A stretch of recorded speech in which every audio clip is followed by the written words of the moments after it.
সামনের সারির চেয়ার দখল করে রাখে, তখন সাবেক বীর মুক্তিযোদ্ধা, সাবেক সংসদ সদস্য জনাব শহীদুল আলম তালুকদার ও তার সাথে আরও অনেক সিনিয়র মুক্তিযোদ্ধা ও সম্মানিত ব্যক্তিবর্গ, বিএনপি নেতৃবৃন্দ সবাই ছিল।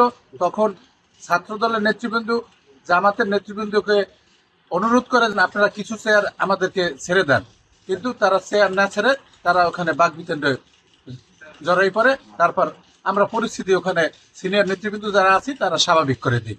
তারপরে বিকেলবেলা জামাতের উচ্ছৃঙ্খল এই শিবিরের কর্মীরা আমাদের যুবদলের নেতা লিটনকে অতর্কিতভাবে হামলা করে। আমাদের যুবদল নেতার অবস্থা খুব খারাপ, আশঙ্কাজনক। ঠিক আছে, তাকে বরিশাল হসপিটালে নেওয়া হয়েছে।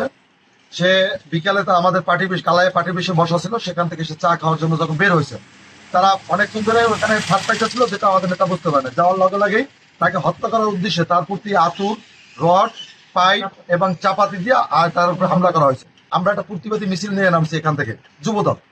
নামার পরে যখন আমরা এই মিছিলটা হসপিটাল থেকে বের হইয়া যখন বাজারের ব্রিজ পর্যন্ত গেছি, যাওয়ার পরে ওইখান থেকে জামাতের এই যে নেতা আলামিন, সে ওইখান থেকে ওই যে তরমুজ কাটা দাওনিয়া উঠেই আমাদের ওই মিছিলের মধ্যে উঠে আমাদের এই ফরিদুদ্দিনকে তারা আঘাত করে।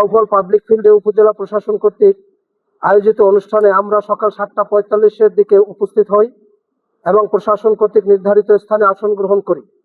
পরবর্তীতে 8:20-এর দিকে বিএনপির পরাজিত এমপি প্রার্থী শহীদুল আলম তালুকদার ও তার অনুসারী কতিপয় সন্ত্রাসী দলীয় স্লোগান দিতে দিতে অনুষ্ঠান স্থলে প্রবেশ করে।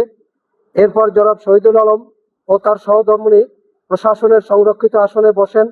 তদুপরি উপজেলা যুবদলের সদস্য সচিব ফিরোজ, ছাত্রদলের আহ্বায়ক আবদুল্লাহ আল ফাহাদ, যুবদল ক্যাডার লিটন জামাত নেতৃবৃন্দকে আসন ছেড়ে দেওয়ার জন্য হুঙ্কার দিতে থাকে এবং অশালীন ভাষায় গালমন্দ করতে থাকে।